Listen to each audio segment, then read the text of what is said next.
Ladies and gentlemen, what's going on? It is your boy Noah Jones, and welcome to Today in Hip Hop Season 2, Episode 9. We got a great show for you today. First and foremost, thank you for tuning in. I appreciate your support. I appreciate your loyalty. I appreciate you checking in with me. Make sure you check out privateroadclothing.com, NoahJonesNews.com for all music, videos, updates, interviews, and more. Today we got some news from former No Limit artist Mystikal. He got himself into some trouble recently, ladies and gentlemen. We also have some information from Crystal Smith, who happens to be married to the R&B star, superstar, Neyo. And also we're going to talk about the Rap Act, which is basically where, you know, they're trying to ban the use of artists' lyrics in their court trials and their court proceedings, etc., etc. So first we're going to start off with the Rap Act. It says the Rap Act, introduced by Congress to bar use of lyrics as evidence in court proceedings. In response to a growing concern among recording artists, particularly rappers, Congress has introduced a bill that would bar the use of lyrics as evidence in court proceedings. The bill was brought to the New York Congress floor by House of Representatives Hank Johnson and Jamal Bowman. Sound like they black. It sounds like the shit's not going to pass, ladies and gentlemen. Sounds like they're black. Says, who titled the bill Restoring Artistic Protection Act, Rap Act, which seeks to limit the admissibility of evidence of a defendant's creative or artistic expression against such defendant in a criminal proceeding and for other purposes. Now it says here, Freddie Mercury did not confess to having just killed a man by putting a gun against his head and pulling the trigger. Said Bob Marley did not confess to having shot a sheriff. Remember that song? I shot the sheriff. And Johnny Cash did not confess to shooting a man in Reno just to watch him die. See, the difference between that and what's going on is Johnny Cash, Freddie Mercury, Bob Marley, these weren't actual killers, ladies and gentlemen. Now, these rappers that are getting thrown under the bus and locked up, etc., they really be out here with the shits. And what happens is they use those testimonies and they use those lyrics as testimony to put the nail in the coffin on a lot of these artists because they are literally rapping about shit that they doing. Now, remember, here's the thing. Gotta blame the hip-hop culture for that. Because with the hip-hop culture, we say that if an artist if they're not living their lyrics, then they fake artists or they fake rappers or whatever the case may be. That they have to actually be living the shit that they rap about. They can't just tell a good story. They can't just tell you a story about the shit that they seen or whatever the case may be. And even if they did see it, it's an accessory to murder, a witness to a murder or whatever. But we basically put them in a position to where they say, look, if you're not a real artist or you're not a real rapper unless you rapping about shit that you really do. You can't rap about cars if you taking a bus, my nigga. You can't rap about having a nice house if you living with your moms. You know what I'm saying? Or you staying in your mother's basement or whatever the case may be. So us, as fans and as a culture, we put these rappers in this position to where, you know, they have to live what they rap about. You know what I'm saying? Now, I, for one, don't agree with the fact that they out here doing all these horrible crimes or whatever the case may be and then rapping about it, telling on themselves. You know what I'm saying? That's the main thing. If you're going to do what you're going to do, don't tell on yourself. You know, that's why I say that they're some of the stupidest criminals nowadays to ever come out. Because what they are doing is they're leaving breadcrumbs. And they making the DEA's job extremely easy. All they got to do is go on social media. There's motherfuckers that have had serial numbers of guns matched on social media because they flashing the guns in their Instagram pictures. They had money serial numbers on the bills, the actual fucking, you know, on a dollar bill, they have like the serial numbers and shit. They actually matched dollar bills to like stolen money and all that other shit from people flashing it on the Instagram, flexing too hard. You know, these people are making the DA job real easy. The hip-hop police is a real thing. They are actually sitting on Instagram all day, creating burner accounts, sitting on Instagram, looking through your posts, to see what the fuck is going on. And please believe, that you flashing all this money, the IRS is watching too. You know what I'm saying? The IRS is watching. So this particular act is trying to ban basically the lyrics being used in the court to throw these rappers under the bus or these artists under the bus or help convict them of whatever crimes that they're accused of committing, ladies and gentlemen. So, main thing is, to me, just don't rap about the shit that you're doing. Like, if it's a crime, you can rap about whatever you want to rap about, but don't rap about the shit you're doing if it's a legal activity, because you're basically just giving all the evidence to the police. Now, what are we going to talk about next? Let's talk about Mystikal. You guys remember Mystikal from No Limit Records? The one that made that song, that he had a couple of hot songs. I think we were listening to the song wrong, though. You know what I'm saying? I think we were listening to the song wrong. The song, I think, is supposed to go, take your ass, by myself, I take your ass. Show me what you're working with, I take your ass. Because this nigga is going to jail again for rape. Now, he just got out for rape back in the day. I think it was like 2017, he got arrested for some shit. Back in the day, 2003, he got arrested for some shit. A lot of these things had to do with rape. Now, it says, according to reports, rapper Mystikal was arrested and charged with first-degree rape. Take your ass. The rapper was booked into the Ascension Parish jail for the alleged sex crime. The 52-year-old, nigga, you're 52. You shouldn't be taking ass. You shouldn't be taking pussy at 52, my nigga. What are you doing? There are so many women out there that would love to be in just a regular relationship. Nigga, even if it's an ugly bitch that you ain't really fucking with.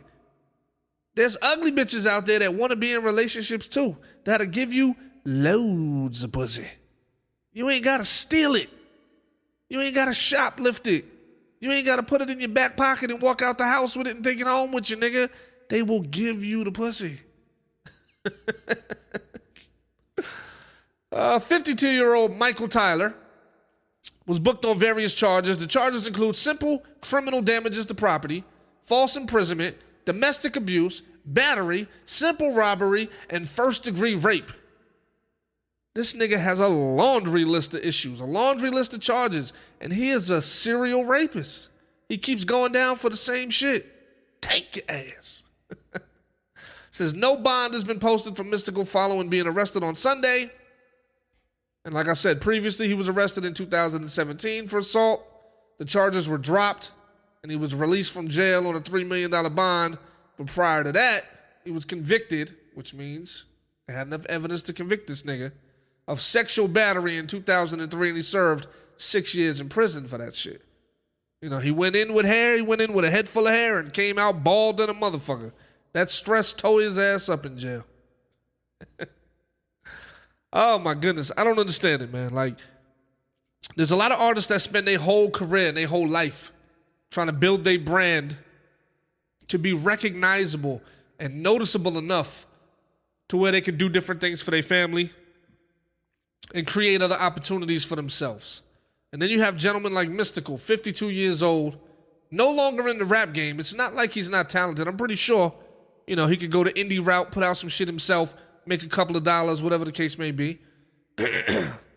But he would rather commit all these vicious crimes, ladies and gentlemen. Pardon me while I sip this water real quick. Hold on. Nigga going too ham on the microphone. Pause.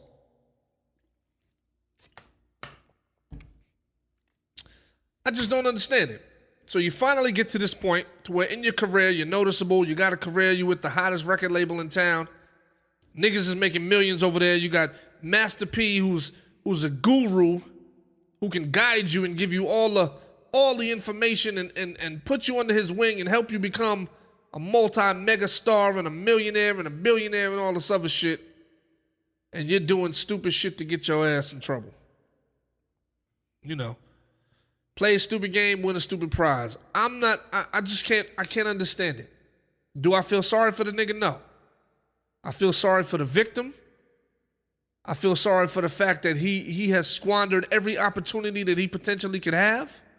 You know, there aren't many artists or many people in general that can come back from an accusation of rape. You know, Tupac had that accusation. Kobe Bryant had that accusation. Mike Tyson had that accusation.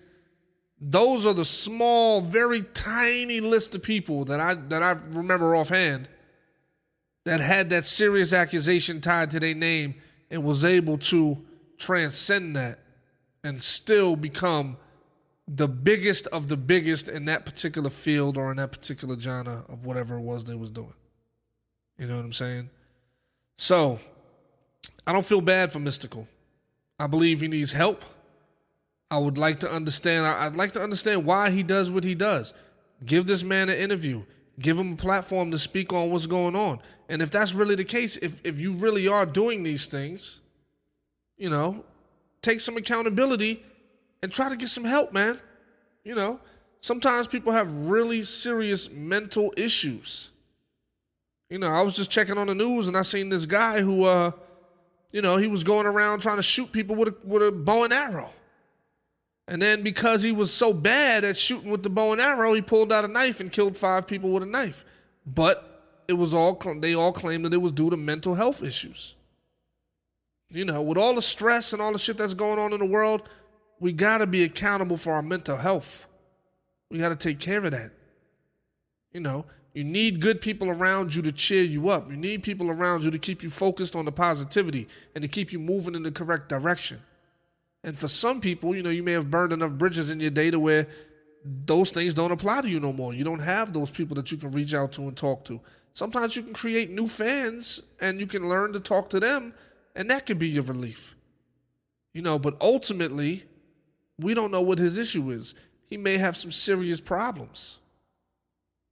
And because of that, maybe he needs help. Maybe he needs to see multiple therapists, you know, and find out what's really going on deep down in his psyche, in his mind, that has him committing these horrible acts to people. You know what I'm saying? Now, last but not least, we're going to talk about Crystal Smith, who is Neyo's wife. She posted on Instagram, she said, 8 years. 8 years of lies and deception. 8 years of unknowingly sharing my life and husband with numerous of women who sell their bodies to him unprotected. Whoa, whoa. This is news, ladies and gentlemen. And the reason why it's really news is because a lot of niggas thought Neyo was gay. You know what I'm saying? A lot of niggas thought Neyo was gay. So the fact that she's saying that she was sharing her husband with numerous women who were unprotected, who weren't protecting themselves, that's big news right there. You know, she didn't say women and men. She said with women. You know, she said every last one of them. To say I'm heartbroken and disgusted is an understatement. To ask me to stay and accept it is absolutely insane. The mentality of a narcissist. I will no longer lie to the public or pretend that this is something it isn't. I choose me. I choose happiness and health and my respect. I gained 3 beautiful children out of this, but nothing else but wasted years and heartache. I ask that you all please stop sending me videos or information of him cheating, because what he does is no longer my concern. See, he got so much dirt on himself that people are sending videos to her of this nigga cheating on her. Look at your man. Look at your husband. Look at your man. This nigga is sloppy than a motherfucker. To be one of the most talented writers of our generation, this nigga's mad sloppy. He's mad sloppy. She says, I am not a victim. I am choosing to stand tall with my head held high. If someone can't love you the way you deserve, then it's up to you to leave for yourself. With no hate in my heart, I wish him nothing but the best. Crystal Renee. And Neyo actually liked the post on Instagram, ladies and gentlemen. Neyo liked the post. So there's been some serious dirt and shit going on. Some serious dirt going on. And Neyo has been behind a lot of it. Now, also, Neyo also replied to this and said, hey, for the sake of our children, my family and I will work through our challenges behind closed doors. Personal matters are not to be addressed and dissected in public forums. I simply ask that you please respect me and my family's privacy at this time. Brother, the minute she put that shit out there, it's the minute that the privacy went out the fucking window. She has had enough of the bullshit. She's tired of it. She's tired of being the main side piece. She is tired of her body and herself being put at risk, because as you see in her fucking Instagram posts, she said that they was unprotected. These women was fucking Neyo raw. Now, hopefully, Neyo wasn't fucking the same bitches that Chris Brown and Nick Cannon was fucking. Because if so, he might be in a bad situation. You know what I mean? You know, from what I understand, there's a whole underground slew of famous celebrities that got AIDS that just don't tell nobody about it, that keep the shit very secure, very quiet, very behind closed doors and locked up. There's a whole, you might as well say that shit is a fucking cult. There's a lot of people with AIDS and shit like that, and they just all sharing each other, and they know about it. You know what I mean? So the first shocker was that people in the game thought that Neyo was gay, so that's a shock. Secondly, the fact that these women are messing with this guy unprotected, and he's allowing it, knowing that he's going home to his wife. See, that's messy right there. Because if your wife ain't fucking around, you fucking somebody on the side and you come back and you get something from this side bitch and you give it to your wife, it already shows that you're cheating, my nigga. You can't hide nothing else. If she just wake up one day and the bitch got gonorrhea, nigga, where the fuck she get it from? She didn't get it from eating salad. She got that shit third party. Like, I don't work for him directly, but I'm third party, so, you know. So she third party got a mother for third party infection, nigga. She's sitting at home trying to be the best wife she could be, making you grits and steak and eggs and all this other shit, and in return you fucking burning her vagina up, nigga. That shit is terrible, bro. That shit is terrible. You know what I mean? If you're in a situation like that where you feel like you have to be out here cheating on your bitch all the time, just be single, nigga. Just be single. You famous enough to where you can have random bitches come by the house. You know, you can have an orgasm and you can send them home, my nigga. Like, you don't have to be locked up in a relationship with any of these females, to be honest. You're Neyo, nigga. But to put your wife through that, and your kids, who knows how old they are, I'm not going to dig into that. But what lives on the internet lives forever, my nigga. So they get a whiff of that shit and they find out, damn, my dad ain't shit. My dad over here fucking these bitches on the side and blah, blah, blah. It's like, yo. Because as good parents, we want to maintain that image for our children. We want to maintain that we are good people to our kids until our kids find out that we out here and we ain't shit. You know what I'm saying? So yeah, man, he really needs to get his messy ass shit together, and they need to figure this shit out, because ultimately he ain't, it's not a healthy relationship for the couple or for the children. You know what I mean? So at the end of the day, I'm gonna leave y'all with some positive information. If you are in a situation with somebody and you have enough evidence to prove that they are not 100% down for you the way you are down for them, and you have actual situations where you've done things for people and they didn't reciprocate that same kind of energy when you was kind of feeling at a loss or feeling at a low point, you need to detach. You need to slowly pull back, reevaluate your situation, and figure out whether or not it's worth it. Because at the end of the day, once you notice the signs, you can't blame anybody else, because you noticed the signs. Now you got to deal with it. Now it's on you. Now you got to say, you know what? It's not on you. It's on me. Because I realize the shit that you're doing, and I'm still putting myself through it. So at that point in time, You have to realize that it's no longer the other person. It's your fault for dealing with the shit. So on a positive note, analyze your situation. And I know it's scary. I go through it myself. It's scary. Being alone, being by yourself, starting over, all that shit is scary. It's a scary thing. But what do you want in the end? Do you want happiness? Do you want success? Is the person that you with, are they adding value to your life? Meaning, are you in a better position now than you were before you started fucking with them? And is it because of things that they've contributed, or is it because of things that you contributed? You know, once you look at that, then you'll really be able to make up your mind and say, you know what? This person didn't help me with shit, but I'm helping them with everything. And you'll slowly start to understand my point of view. Make the best decision for yourself, ladies and gentlemen. Love y'all. I'm your host, Noah Jones. I appreciate everything. Make sure you step by privateroadclothing.com and NoahJonesNews.com. Check out my music on Spotify, Apple Music, etc., etc. Love y'all. Talk to y'all soon. Peace.